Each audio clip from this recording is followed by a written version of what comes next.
Alors, je tiens tout d'abord, en guise de préliminaire à cet exposé, à remercier chaleureusement les organisateurs de cette manifestation qui n'ont pas ménagé leur peine afin de faciliter les pleins succès de nos travaux et de nos discussions. Je déplore que l'assistance soit si clairsemée à une heure tardive de l'après-midi, alors même que le sujet exigeait, je pense, une forte mobilisation et une prise de conscience collective en vue d'un sursaut de notre communauté. Je souhaite, à titre personnel, remercier le frère Mwanda, que j'ai connu il y a quelques mois. C'est le lieu de penser aussi à Papa Ferdinand, qui a perdu son frère à Bruxelles.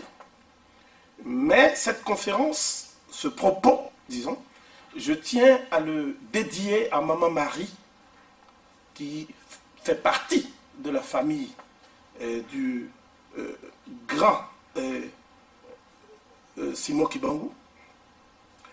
Et pour être très précis, puisque de toute façon il s'agit d'échanger, je n'aurai pas le temps d'exposer ce que j'avais prévu de dire, parce que je vois qu'il est un peu tard. Je vais donc devoir me livrer à un exercice qui est toujours délicat, c'est-à-dire le résumé d'une pensée. L'intitulé exact de mon exposé est le suivant: l'accomplissement de la prophétie de Simon Kibangu relative à la libération mentale et spirituelle de l'homme noir. Rétrospective, perspective, prospective. J'ai choisi d'adopter un plan classique. D'abord un prologue qui est intitulé 26 février 1885, 26 février 2011, 126 ans d'humilité et d'humiliation du Congo. Congo, cette fois-ci avec K. La première partie est intitulée, donc j'entre maintenant dans le corps du développement, la naissance d'une vocation et l'affirmation d'une mission. Il s'agit bien sûr de la vocation de Papa Simon Kibangu et de la mission qu'il s'est assignée. La deuxième partie est intitulée l'accomplissement de la prophétie et l'actualisation du message spirituel de Simon Kibangu par la jeunesse de l'Abako. Je finirai par un épilogue intitulé Le Congo, fer de lance de la Renaissance africaine, point d'interrogation. Donc je ne fais pas une affirmation, je ne fais pas une négation, et je m'interroge sur la capacité de ce géant à assumer son rôle dans le concert des nations. Je voudrais donc commencer par le prologue, si vous le permettez. Tout d'abord, il faut savoir que la conférence qu'on appelle la conférence de Berlin a commencé le samedi 15 novembre 1884 à 14 h dans le grand hall de la salle de l'empereur, c'est-à-dire Bismarck, l'empereur d'Allemagne, Bismarck. Et cette conférence était prévue pour durer seulement 2 semaines. Or, entre le 15 novembre 1884 à 14 h et le 26 février 1885 à 16h30, vous-même vous voyez combien de temps cette conférence a duré. Donc c'est la première conférence du genre dans l'histoire qui n'a pas pu épuiser sa feuille de route, si je puis m'exprimer ainsi. C'est du jamais vu. Et on a vu des nations s'étriper, au premier rang desquelles nous notons l'Angleterre, la France, les États-Unis d'Amérique, la Suède, le Danemark, la Turquie, la Russie, la Belgique, etc., etc. Et parfois, certains plénipotentiaires de ces nations n'avaient jamais mis les pieds en Afrique. Donc, on s'est retrouvé avec une situation absolument cocasse, où des diplomates, des hommes d'affaires, des explorateurs, des mercenaires et toutes sortes d'aventuriers se sont affairés autour d'une carte qui était une fausse carte. Hein, j'ai prévu de vous la projeter, malheureusement pour des raisons techniques, ça n'a pas pu se faire. C'est la fameuse carte de Kiepert. Kiepert était un cartographe qui pensait que l'Afrique était la continuité du royaume du père Jean, le roi, le Jean. C'est-à-dire qu'il y avait une mythologie d'un roi éthiopien imaginaire qui permettait, dans son royaume, d'avoir un concentré de toutes les richesses de la terre que Dieu a données à l'homme. Donc vous voyez, il saute aux yeux que toutes les richesses de la terre n'étaient pas concentrées dans le lieu qu'on appelle la terre sainte de Palestine, encore moins en Europe, qui est le continent par excellence de la mission civilisatrice, mais sur la terre même, où les hommes sont quantité négligeable, sont des sauvages, sont réfractaires à la civilisation, n'ont aucune tradition culturelle digne de ce nom. Donc, ce qui est important, c'est que la conférence, malgré sa durée exceptionnelle, comme je l'ai montré, samedi 15 novembre 1884, hein, et ensuite le 26, lundi 26 février 1885, il y a eu 8 réunions. Donc des réunions qui étaient des panels en fait, duraient 2 mois. Une seule réunion durait 2 mois. Alors celle qui a le plus duré, c'est la réunion qui devait déterminer le sort du Congo. Donc je n'ai pas voulu m'étendre sur les autres pays. Alors, je vais vous parler un peu de comment on a tranché le sort du Congo. C'est la meilleure façon et la meilleure transition pour aborder la figure de Papa Simon Kibangu. D'abord, les réunions étaient présidées par 2 hommes, Asfeld, le comte Asfeld, et un conseiller qui avait un nom très prédestiné, un certain Bush. Bon, et ces réunions faisaient l'objet de disputes entre les Anglais et les Américains. Au départ, le roi des Belges, Léopold, faisait semblant d'être en retrait. Parce que l'enjeu et le point de focalisation de ces joutes diplomatiques, c'était précisément le sort du Congo et du bassin du Congo. Et je vous dis que d'après Hasvelt, le bassin du Congo était le lieu qui, sur la terre, avait le plus de richesses. D'abord, les cours d'eau, les métaux précieux que la conférence a énumérés de façon exhaustive. Je ne reviendrai pas sur les détails, mais ce que je veux vous dire simplement, c'est que l'Angleterre convoitait le Congo, le bassin du Congo, la France convoitait le bassin du Congo, le Portugal se prévalait d'une légitimité en raison de sa précocité dans la région en tant que puissance esclavagiste. Et même la Hollande avait des prétentions sur le Congo. Ce qui est extraordinaire, c'est la manière dont Léopold a fini par emporter le morceau. Alors, je parle effectivement de ce que vous appelez aujourd'hui la RDC. Mais il faut savoir que le bassin du Congo dont on parlait à l'époque allait du sud du Gabon jusqu'à l'Angola, en passant par toutes ces régions. C'était, pour ainsi dire, la région même des grands lacs africains, jusqu'aux confins de l'Afrique du Sud, qu'on appelait le Petit Congo. Maintenant, nous allons voir, lorsque nous allons aborder la pensée de Papa Simon Kibangu, qu'il y a un autre Congo. Ce Congo, c'est le Congo Katiopa, avec ses fils dispersés à travers le monde, et voués à un esclavage éternel par ceux-là même qui disent qu'ils agissent au nom de Dieu, c'est-à-dire les missionnaires européens. Donc, cela veut dire quoi? Cela veut dire que nous faisons souvent une confusion dommageable entre le Congo-Katiopa, qui était le nom de l'Afrique, en fait, et le royaume du Congo, avec les bifurcations territoriales postérieures. Donc, ce que je veux dire, une fois cette précision faite, c'est que les rivalités entre Sir Édouard Mallet d'Angleterre et les représentants plénipotentiaires des États-Unis ont amené les Américains à dire que finalement c'est l'association. Parce que beaucoup de gens ne savent pas ça aussi. Si nous avons accès à notre histoire à travers la version de nos bourreaux, cette histoire ne peut pas être une histoire objective.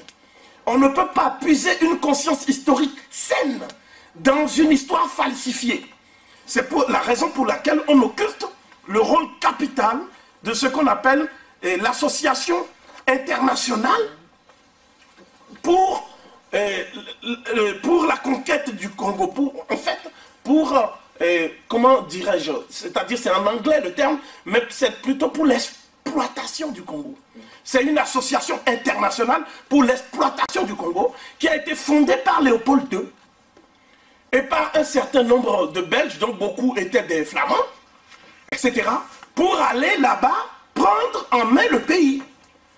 Et je finirai rapidement par un extrait de l'acte final de la conférence. Donc c'était le 26 février 1885.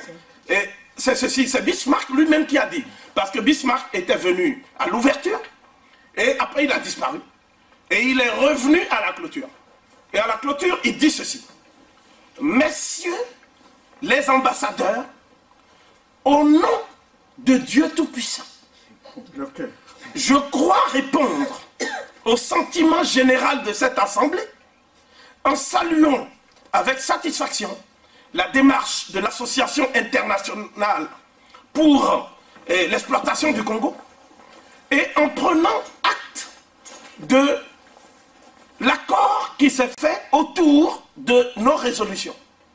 Ainsi, le nouvel État du Congo est appelé à devenir un des principaux gardiens de l'œuvre de civilisation européenne, un des principaux gardiens de l'œuvre de civilisation européenne que nous avons en vue.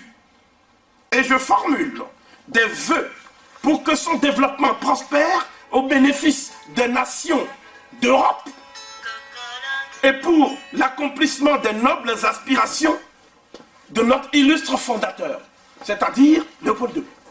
C'est comme ça que ce bout de territoire, qui a fait l'objet encore d'un troisième découpage. Donc, j'avais sur ma clé USB toutes les formes de découpage, etc. Et ce troisième découpage a fait finalement que c'est devenu l'État indépendant du Congo, c'est-à-dire une possession personnelle du roi des Belges. Ce n'est même pas une colonie belge. C'est un État indépendant qui est un domaine, au sens où on parle d'un fief au Moyen-Âge, exclusif, appartenant au roi Léopold. Comme son jardin. Donc c'est sa chasse à cour. C'est quand le roi est fatigué, il va là-bas pour aller chasser du gibier et pour prendre du bon plaisir. Il faut bien comprendre ça parce que tant qu'on parle, et vous savez, la charge symbolique c'est quelque chose d'important. Lorsque vous invitez pour les cérémonies de l'indépendance de la RDC, le roi des Belges, comme invité d'honneur, et que ce roi n'a fait aucun acte de conscription, je sais pas. De construction. Oui, de contrition. Mais c'est gravissime, parce que ça veut dire que le deuil même de toutes les victimes et de vos martyrs, vous ne l'avez pas fait. C'est comme si vous aviez livré la mémoire de ces victimes et si vous leur aviez infligé une deuxième mort. Donc, comment est née la vocation de Simon Kibangu, puisqu'il faut aller à l'essentiel? Je crois que ce qui compte, c'est plus les propositions qu'autre chose.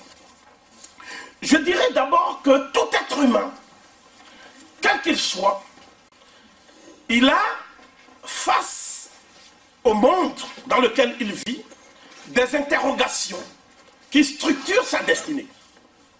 La première interrogation, c'est d'où viens-je?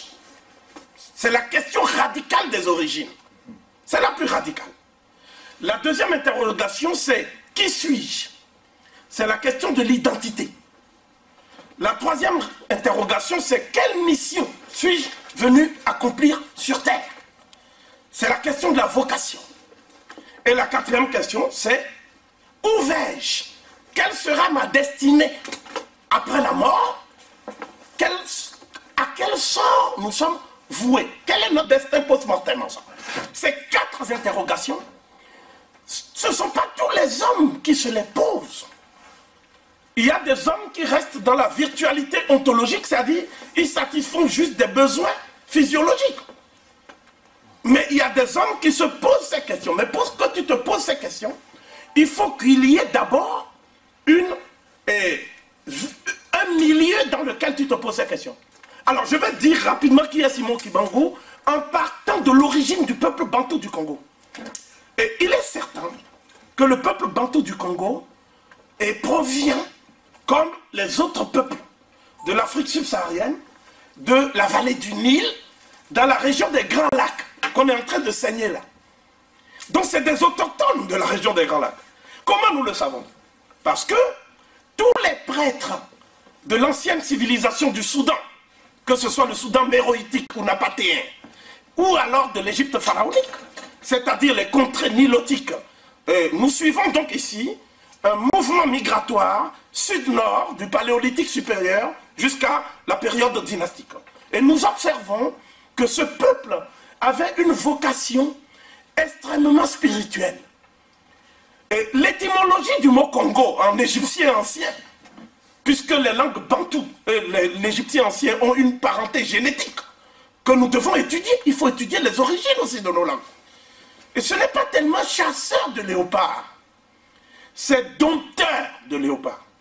Chasseur, ça veut dire on chasse juste pour tuer, pour la viande. Dompter, ça veut dire qu'on connaît le langage du monde animal. Et on sait s'approprier le monde animal. Et donc, tous ceux qui étaient dans cette confrérie, ils avaient un signe distinctif depuis l'Afrique du Sud. Ils portaient des peaux de léopard. Donc on les appelle la confrérie des hommes léopards. Aujourd'hui, nous avons honte de ces choses, parce que nous nous prétendons chrétiens. Mais dans les faits, un Congo, c'est un homme qui connaît les codes et les signes qui permettent de dompter et de se concilier la grâce d'un animal totémique qui est le léopard. C'est un animal divin. C'est un animal qui fait partie de ce qu'on appelle le cercle des dieux ancestraux, primordiaux. Il en résulte donc que pour nous, le peuple bantou qu'on appelle Congo là, est un des peuples les plus élevés et les plus dignes de l'Afrique, qui occupe un des territoires les plus vitaux pour l'Afrique. En d'autres termes, ce que je vais oser ici, c'est ceci, et vous allez mesurer l'enjeu sur la base de ce que je vais dire.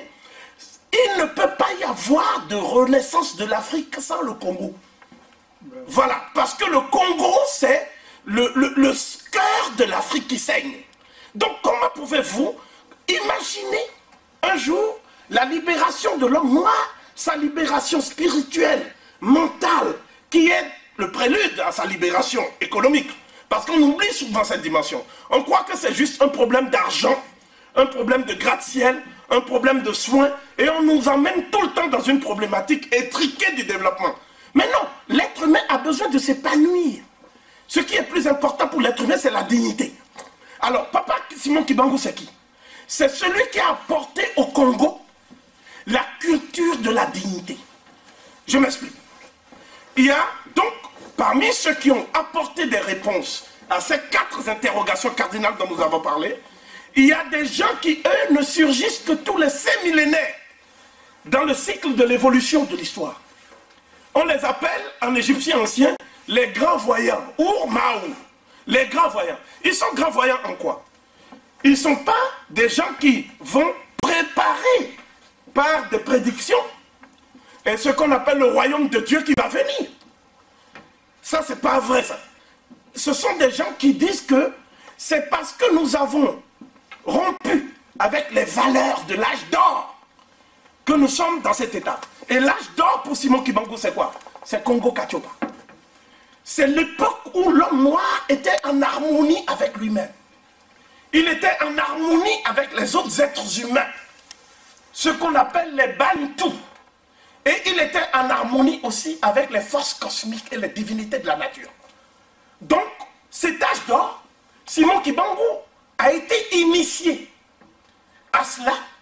Donc, ce que je dis là, c'est sujet à controverse ici en France. Mais au niveau des États-Unis, quand nous faisons des conférences, les gens savent que c'est la réalité. Mais en France, il paraît que non, Simon Kibangu a été baptisé à telle date, après quand il a connu Jésus-Christ, mais non, l'homme noir connaissait Dieu des millénaires avant le blanc. Le blanc parle de Dieu, mais il est incapable d'agir en homme de bien et en homme de vertu. Donc c'est quand même un paradoxe. Donc, ce que nous voulons que les Africains comprennent, c'est que la vocation et la mission de Papa Simon Kibangu, c'est d'abord de donner à l'homme de Congo Katiopa. Donc vous voyez, on déborde le cadre de ce qu'on appelle les Bas-Congo maintenant, pour embrasser le destin de tout un continent. Voilà, absolument. Donc, cette question centrale qu'on ne voit pas souvent, parce que les adversaires de la BACO disent qu'il y a une focalisation sur une ethnie, et que cette ethnie est destinée à dominer. Je parle de la version des adversaires de la BACO. On ne peut pas m'opposer à démentir parce que c'est la vérité. Donc, ça veut dire que les Balouba, les autres ethnies, doivent être sous l'emprise des Bas-Congo, et que c'est ça l'a priori de la BACO. Alors, je voudrais dire ici, de la façon la plus claire, que nous avons trois sources auxquelles nous nous référons. Donc, nous allons rapidement faire ce qu'on appelle un condensé, une lecture de ces trois sources, très rapidement. Vous avez un document, donc il vous est loisible de le consulter. Et ce document, nous nous le sommes procurés à la Bibliothèque du Congrès aux États-Unis. Hein? Donc il est référencé, vous voyez bien la référence en bas, et il date, ce document, du 11 septembre donc 1921. C'est un rapport qui a été fait en Kikongo, puis en flamand, puis en anglais, par des gens infiltrés dans la société secrète de Simon Kibangu, qu'on appelle King Touadi. Et ces gens qui avaient été infiltrés, je ne voudrais pas donner leur nom, c'est l'histoire, les Makutu, les Mpiodi, les Mukendi et autres, ils ont donc donné un rapport à Léon Morel, qui était un des policiers en guillemets belges. Et dans le rapport, je l'ai produit ce document pour la première fois, parce que je voulais tordre le cou à des documents qui circulent partout, y compris sur Internet, et qui accréditent l'idée selon laquelle Simon Kibangu aurait été condamné pour avoir défendu le christianisme. Donc il faut bien qu'on se comprenne, parce que là, nous avons affaire à une source qui est explicite. C'est-à-dire que là, nous avons... Alors, rapidement, je prends trois passages de ce document qui me paraissent très importants. D'abord, Simon Kibangu dit qu'il a reçu une vision. Il a eu une vision. Et que cette vision l'a mis en présence de certains êtres qui ne veulent pas du bien au peuple Congo. Et il les appelle donc des esprits des ténèbres. Et il dit que même parmi les gens qui sont dans le Kintouadi, c'est-à-dire dans le sanctuaire des initiés, il en est qui sont avec ces esprits des ténèbres. Parce qu'on leur fait miroiter une ascension sociale, que sais-je. Mais il dit que lui, ce qui lui a permis de voir clair, c'est le grand esprit puissant, Nzambi Ampungu. Ce grand esprit puissant lui a permis de sonder le cœur des esprits de la nuit. Parce que ce grand esprit puissant n'a jamais abandonné ses enfants. Ce sont ses enfants qui l'ont abandonné. En se faisant appeler Alfonso Ier, en recevant l'onction des esclavagistes et en disant qu'ils ont une capitale qui s'appelle San Salvador, en abandonnant même leur langue pour étudier le latin et le portugais. Bien. Donc ça veut dire quoi? Ça veut dire que ils s'adressent non pas aux gens qui sont dans la RDC actuelle, mais aux nations, toutes les nations de Congo-Katiopa, Kula, Mikangu, Mia Congo-Katiopa, et leurs descendants dispersés sur la terre. Bien. Donc, quel est le point central qu'on a du mal à décoder jusqu'à présent? Il dit voilà, le message en substance est le suivant. Les temps nouveaux s'annoncent où l'homme noir deviendra blanc et l'homme blanc deviendra noir. Bon, maintenant, les blancs, en apprenant ça, on dit mais comment ça l'homme noir va devenir blanc? Le blanc c'est le Seigneur, l'homme noir ne peut jamais devenir blanc, c'est subversif. Mais ce qu'il voulait dire ici, c'est que lorsque l'homme noir aura, par les épreuves que le grand esprit puissant lui a envoyé, il aura fait la preuve de sa purification. Il aura abandonné la sorcellerie. Il aura abandonné un certain nombre de pratiques qui ramènent dans le sanctuaire les esprits du mal. À ce moment-là, l'homme noir retrouvera sa place de guide spirituel de l'humanité. Donc les blancs connaîtront de nouveau les épreuves. Mais ce que Simon Kibangu a dit qui est fondamental, c'est qu'il ne faut pas se venger des blancs contre les blancs. Parce qu'on va inaugurer un cycle infernal de haine, violence, haine, violence. Donc il est non violent. Non violent. Et parce que nous, on a cité tout à l'heure Gandhi, mais ce sont les Zoulous. Et quand Gandhi était avocat là-bas, lui ont appris ces choses-là. Ah oui, Gandhi n'a pas appris ça chez les Ariens, hein, les castes des Ariens. Eux, ils tuaient les intouchables. Ah oui. Bon, donc ça veut dire quoi? Ça veut dire que la non-violence dont on parle, ce n'est pas une attitude de passivité. C'est une attitude d'autodéfense, mais basée sur la morale et les valeurs. Donc il ne faut pas infliger à l'autre, même si c'est un blanc, ce que toi, tu ne veux pas qu'on t'inflige. C'est cette pensée qui s'est révélée subversive pour les missionnaires et tous ces gens-là, qui voulaient que les Noirs adoptent une attitude de haine, déjà entre eux, puis de transfert d'agressivité vis-à-vis du blanc lui-même, le Mundélé. Donc ça, c'est ce côté-là qu'on a mis en avant pour le condamner. Mais, pour aller vite, je termine en disant que ce n'est pas lui, Simon Kibangu, qui s'est mis en avant. Parce que tout le monde dit le prophète Simon Kibangu, etc. Que Simon Kibangu avait des ambitions pour lui-même, etc. Non. Simon Kibangu voulait mettre ses ambitions au service de son peuple, et non le peuple au service de ses ambitions. C'est ce détachement que vous voyez même à travers la manière dont il s'habille, la simplicité, la vie d'un saint.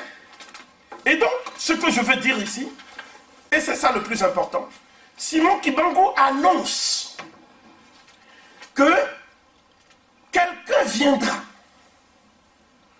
l'envoyé du grand esprit puissant, et combattra les forces de l'iniquité qu'il avait cru à jamais mort. Il va incarner les valeurs spirituelles authentiques du peuple bantou du Congo-Katiopa. Et il va libérer l'homme noir de l'humiliation et de la servitude. Et en faisant cela, il va libérer même l'homme blanc de son complexe de supériorité. Donc il va apporter à l'humanité ce qu'on appelle maintenant l'alliance de la communication Nsingawambila, hein, et toutes les formes de concorde que le christianisme a éloignées de la communauté des hommes. Donc voilà le point focal de la doctrine. Maintenant, je parlerai de l'actualisation et de l'appréciation de la naissance de Labako. Je voudrais aller très vite. Je n'entrerai pas dans une polémique entre les gens qui pensent que Labako est né comme un mouvement ethnique ou régionaliste. Et je dirais simplement que, historiquement, l'Abaco était un mouvement pour tout le peuple Congo et le peuple noir. Je sais qu'il y a des divergences, j'ai lu beaucoup de choses, je crois que Mwanda lui-même m'a montré, où Lumumba est pris à partie et critiqué vivement. Je fais partie de ceux qui pensent que les voies et les stratégies utilisées par Patrice Emery Lumumba d'un côté et Kasavubu de l'autre sont des voies différentes au niveau de la méthode et de la stratégie. Mais je crois que sur le fond, l'objectif visé de part et d'autre, c'était quand même l'indépendance du Congo. Et il y a eu des sacrifices, des gens ont été tués pour ça. Hein, on parle souvent de l'outrance verbale de Lumumba, mais on parle très peu de son sacrifice finalement. Parce que le don absolu de soi, par soi et pour toute l'humanité, c'est pas donné à tout le monde. Il y a des gens qui ont composé avec les Belges, jusqu'au bout. Et certains passent aujourd'hui pour être des directeurs de conscience de la vie politique à RDC. Et ils détournent même la mémoire de Kibangu pour dire, finalement, Simon Kibangu, c'était quoi? C'était un homme accommodant pour le système en place. Simon Kibangu, c'était un chrétien qui adorait Jésus et qui voulait que tous les Noirs soient évangélisés. Il y a bien des gens qui actuellement le font. Et c'est même devenu, excusez-moi, je vais oser une expression un peu polémique, mais vous verrez par la suite que tel n'est pas mon esprit est un esprit de concorde. Et c'est-à-dire, c'est devenu le fonds de commerce de certains politiciens. Hein? À l'époque du moboutisme triomphant, je me souviens avoir été à Lubumbashi. Et à l'époque, c'était l'université au Chaba là-bas, à Lubumbashi. Les gens disaient que Simon Kibangu, c'est Mobutu qui est venu accomplir sa prophétie, n'est-ce pas? Et beaucoup sont encore vivants, ils sont actuellement dans le Parlement congolais. Il y a d'autres qui disent non, Simon Kibangu était l'ennemi des Belges, d'autres disent il était ceci, cela. En fait, Simon Kibangu était un visionnaire qui est venu accomplir une mission sacrée. Et je crois que sur cette question-là, je vais terminer sur ça. D'ailleurs, je salue la présence du grand frère qui vient d'arriver. Je terminerai sur ça en disant que le plus important aujourd'hui, dans toute cette histoire, c'est quel est le testament de Simon Kibangu à la jeunesse du Congo, que ce soit le Congo au sens où vous l'entendez aujourd'hui, c'est-à-dire le territoire dénommé la RDC. Nous avons fait une rétrospective pour montrer comment tout ça a été tracé, hein, mais en même temps le Congo Katiopa, c'est-à-dire l'Afrique et sa diaspora mondiale dans le concert des nations. Moi je pense que pour bien actualiser le message de Simon Kibangu, il faut d'abord partir d'une évidence, c'est que l'homme noir est victime d'un esclavage mental. Il n'aime pas sa propre couleur de peau. Il n'aime pas parler sa propre langue. Il présente des symptômes névrotiques extrêmement préoccupants. Donc on ne peut pas demander à un homme qui est en conflit avec sa propre image de devenir un acteur du développement d'un pays. Donc il y a un travail d'abord à faire. Je pense que c'est la première chose qu'il faut faire si on veut vraiment perpétuer le message de Simon Kibangu. C'est la libération mentale de l'homme noir et sa libération spirituelle. Je ne parle pas d'une religion ici. Je parle des valeurs spirituelles cardinales qui fondent la vie et la coexistence des êtres humains en société. Ça, c'est évident. Et on ne peut pas le faire à partir d'une vision étrangère à l'homme congolais. On ne peut le faire qu'à partir de son héritage et de son patrimoine spirituel, culturel. Ça veut dire qu'on doit sortir de la logique de l'autoflagellation et de la diabolisation des valeurs proprement congolaises. C'est un premier point. Et donc, je pense que sans cela, c'est comme si vous aviez un ordinateur, mais que vous n'avez pas de logiciel. Ça ne peut pas marcher. Donc c'est la première chose. Et c'est l'héritage de Simon Kibangu. Un jour, j'avais vu Monseigneur Mosengo à Bruxelles, parce qu'il y avait mon ami Mbabinge Bilolo, qui est égyptologue. Et donc nous travaillons ensemble avec le professeur Bilolo. Et Monseigneur Mosengo avait dit que, en fait, la doctrine des missionnaires congolais, c'est la doctrine de la pierre d'attente. C'est-à-dire que nous, on connaissait un certain nombre de coutumes ancestrales, etc. Mais au fond, l'idée d'un Dieu personnel, le Dieu du salut, le Dieu de la bonté, le noir l'a reçu du blanc. Bah, à partir du moment où vous dites ça, vous ne pouvez pas demander à un peuple d'être en harmonie avec lui-même et d'avoir la force spirituelle de se relever face à tant d'épreuves. C'est difficile. Le deuxième palier de Simon Kibangu, c'est ensuite la famille, parce que c'est la cellule familiale congolaise qui montre la crise des valeurs. D'abord, je dirais le statut de la femme congolaise. Si aujourd'hui, on viole la femme congolaise impunément, on la violente, on l'humilie, on la souille, et que aucune initiative nationale n'est envisagée pour sortir cette femme congolaise de la tourmente, c'est tout simplement parce qu'on ne connaît pas la valeur de la femme comme pilier de la famille. Et c'est à partir de la famille qu'on fait ensuite l'éducation des citoyens. Lorsque toutes les femmes du Congo ont aujourd'hui une haine pour les hommes armés du Congo, c'est-à-dire leurs propres enfants qui utilisent des armes pour les violer, vous ne pouvez pas concevoir que l'élément féminin de la nation qui est... D'ailleurs, il y a trois catégories de population marginalisée qu'on peut inclure dans cette stratégie-là. Il y a d'abord les paysans. Regardez les paysans de RDC, leur situation. Il y a les femmes qui sont nos mamans, hein, comme le maman Marie ou d'autres. Et puis il y a la jeunesse aussi qui est en exil, qui fuit le pays. Parce que la jeunesse n'a pas d'espoir dans son propre pays.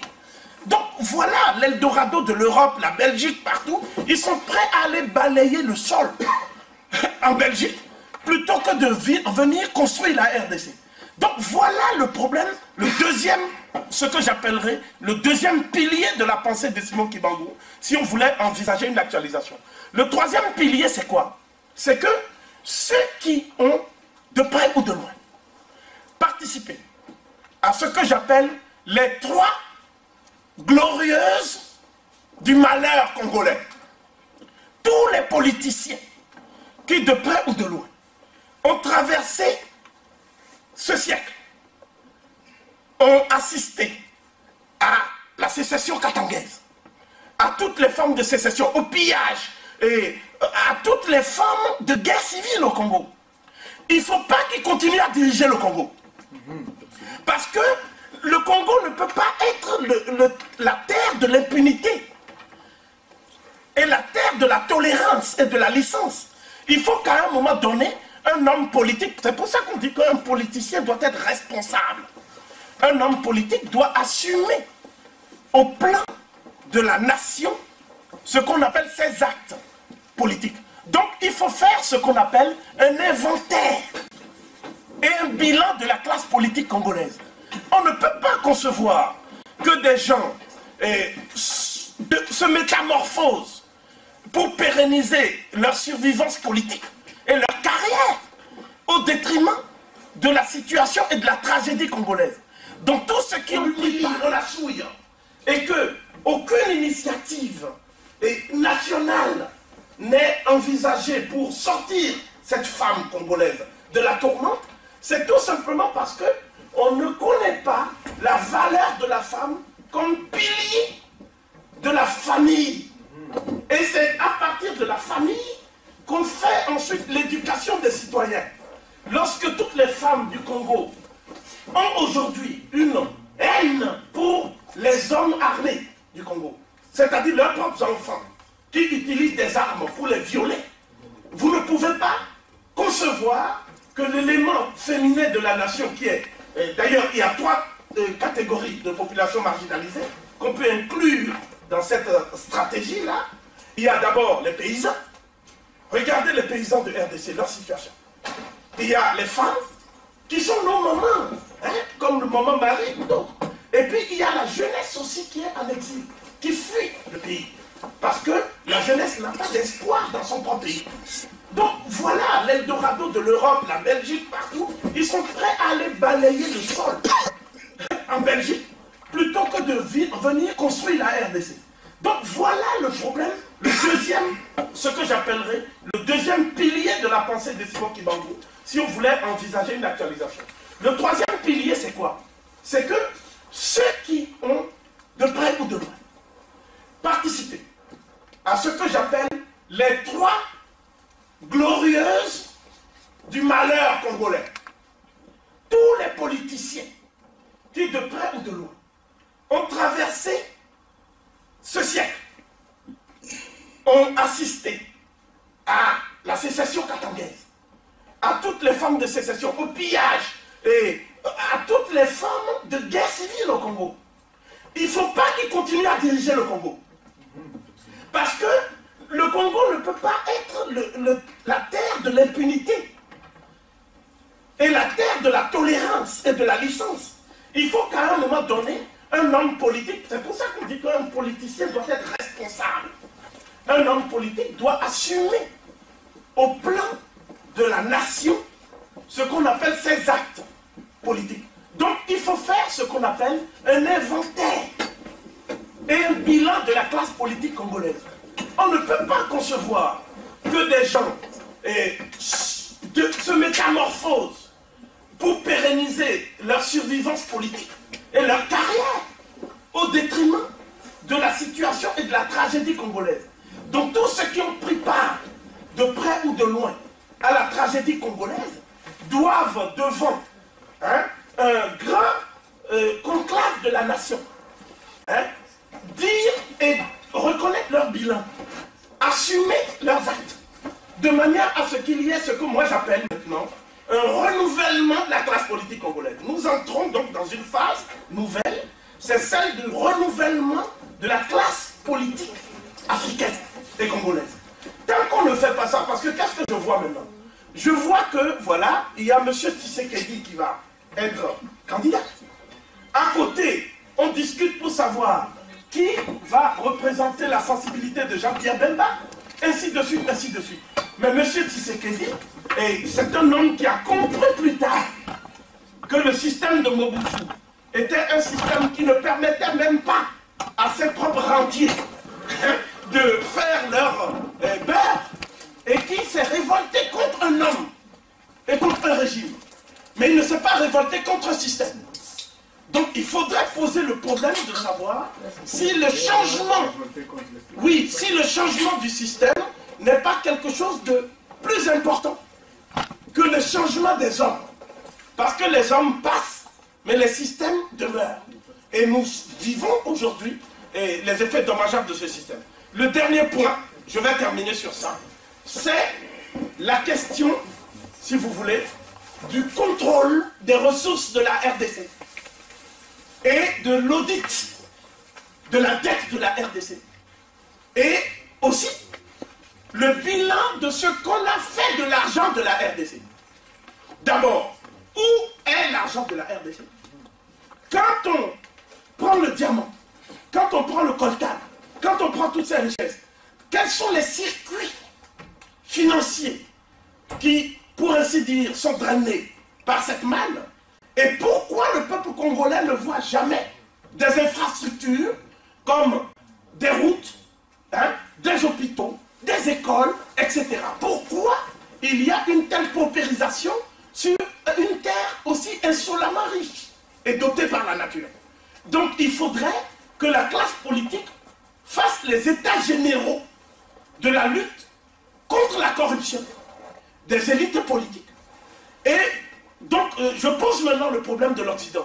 Et je vais citer un autre monsieur, qui est Louis Michel. Donc, c'était en Belgique. Monsieur Louis Michel était en train de parler du fait que les Congolais et leur classe politique est corrompue. Et que c'est ça le drame du Congo.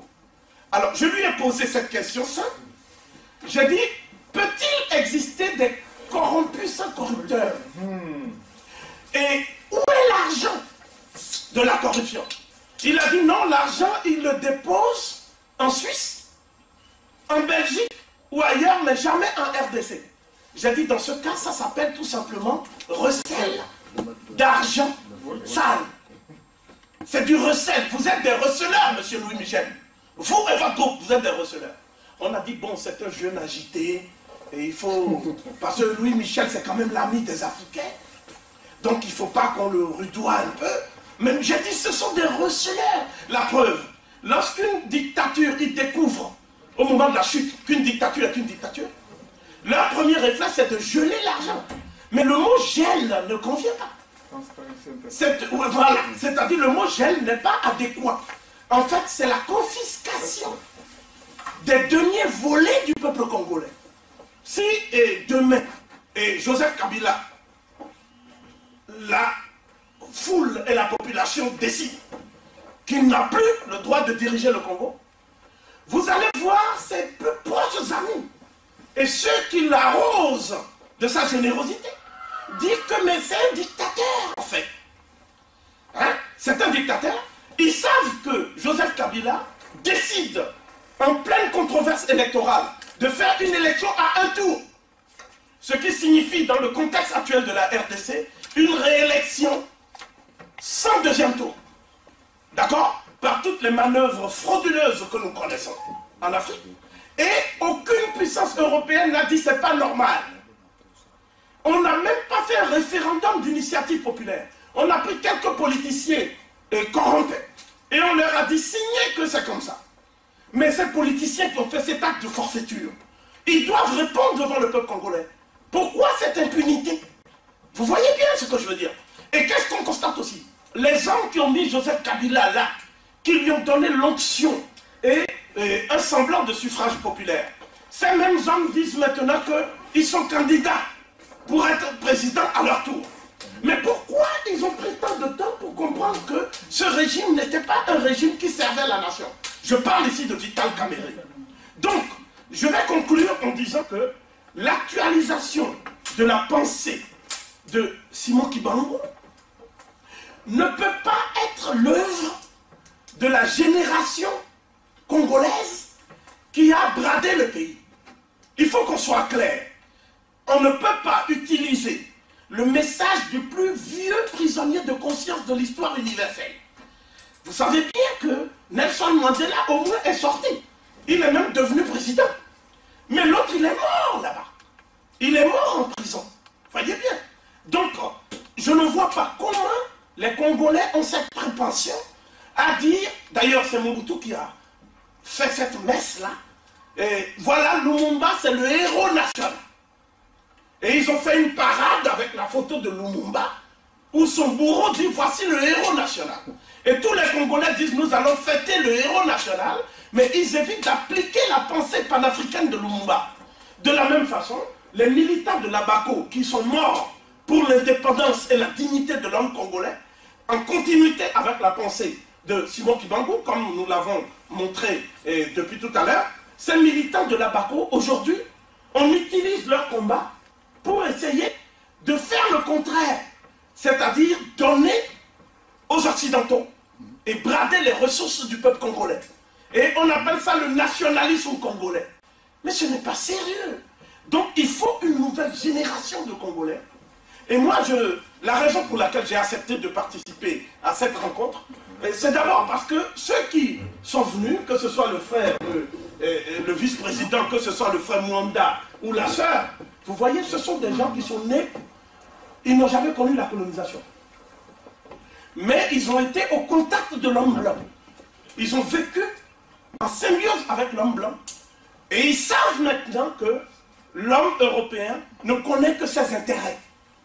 L'homme européen n'aime pas plus les Congolais que les Rwandais. Il n'aime pas plus les Rwandais que les Ougandais. Il n'aime pas plus les Ougandais que les Béninois. Il va au plus offrant. Et le jour où le plus offrant est en situation de disgrâce politique, il dit alors et il découvre à la face du monde que c'était un dictateur de la pire espèce qui l'a accompagné et dont il a fait le lit et la carrière. C'est le lieu donc de terminer en disant que chaque génération doit, dans une relative opacité, découvrir sa mission historique, la remplir ou la trahir. L'homme qui dit ça, c'est un Martiniquais, Frantz Fanon, et c'est lui qui a reçu des dirigeants angolais à Alger pour créer le premier comité exécutif du FLNA.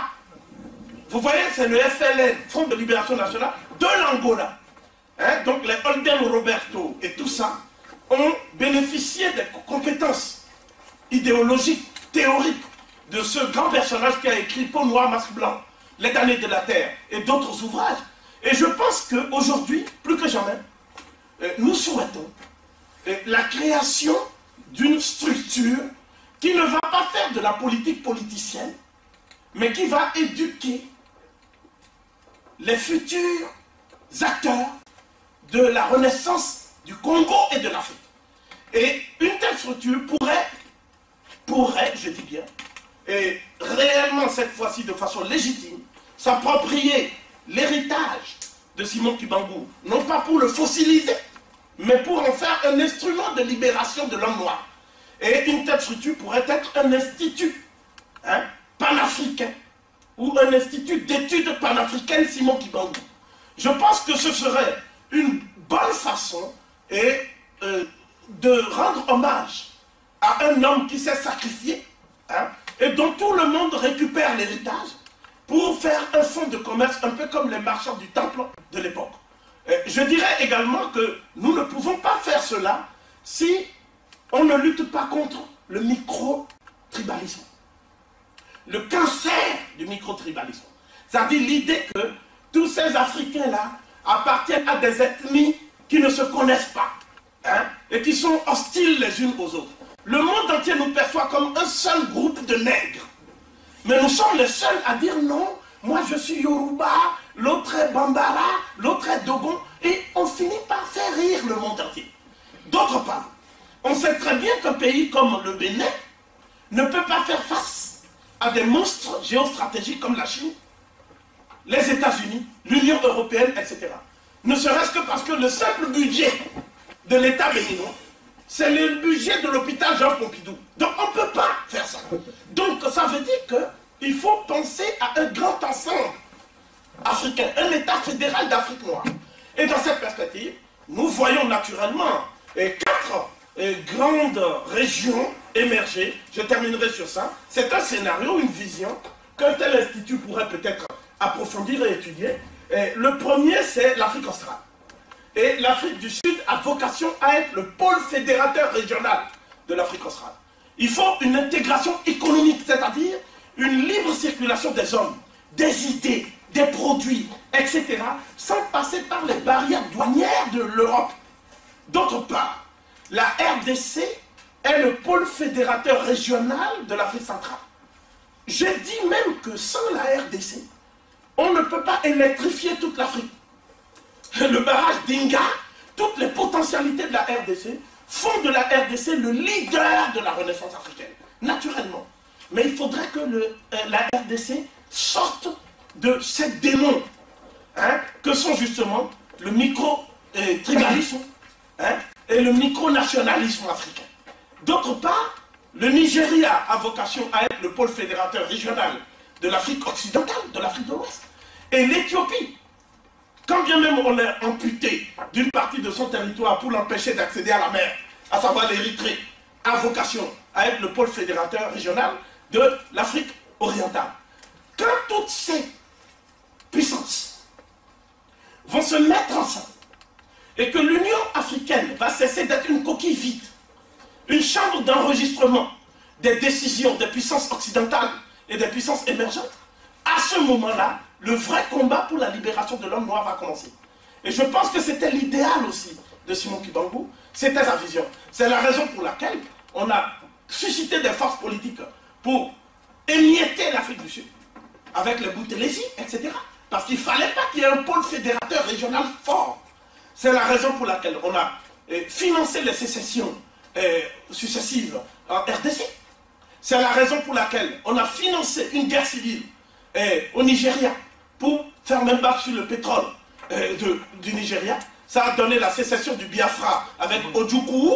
C'est la raison pour laquelle on a fait de même pour l'Éthiopie, en faisant que l'Érythrée, tous ces pays-là disent qu'ils sont souverains, alors qu'on sait très bien que ces pays ne peuvent pas exercer la souveraineté internationale, faute d'une réelle politique de sécurité, de défense, etc. Donc la vision de Simon Kimbangu n'est pas seulement une vision spirituelle, il faut l'actualiser au plan même des luttes pour les droits humains, les droits de l'homme, les droits de la femme congolaise, et il faut l'actualiser au niveau de ce que j'appellerais toute l'Afrique et le monde noir en général. Aux États-Unis, il y a un institut, Simon Kimbangu, qui fait des études de tous les documents dont nous avons fait état, proviennent pour l'essentiel de ces sources. Et ces documents sont inconnus même de l'élite congolaise. Donc je pense que ce paradoxe-là, il faudrait sortir de ce piège mortel que le colonialisme et l'impérialisme de l'Occident nous imposent. Et en ce faisant, il faut renouveler les hommes politiques. Il faut renouveler nos dirigeants. Il faut des dirigeants qui soient à l'image de l'homme africain tel que nous l'imaginons et nous rêvons. Que des dirigeants qui soient au service de leur population et non pas au service de leurs propres intérêts et de leur propre clan. Je pense que c'est une façon d'introduire le débat. Nul doute qu'il y aura d'autres idées, d'autres perspectives, et qu'il y aura même un débat, un échange contradictoire. Et c'est tout le souhait de cette introduction. J'avais dit à mes jeunes frères que je serais un peu polémiste, et que ceux qui n'ont pas l'habitude de ce style de discussion, il faudrait que d'avance, ils les rassurent en disant que c'est parce que c'est la figure de Papa Simon Kimbangu qui nous met dans cet état-là. Hein? Et je voudrais vous demander aujourd'hui de travailler ensemble, tous les fils de la RDC, quelles que soient vos appartenances ethniques, quelle que soit votre carrière professionnelle, votre diplôme, etc., pour le bien et le relèvement de votre peuple. Voilà, je vous remercie.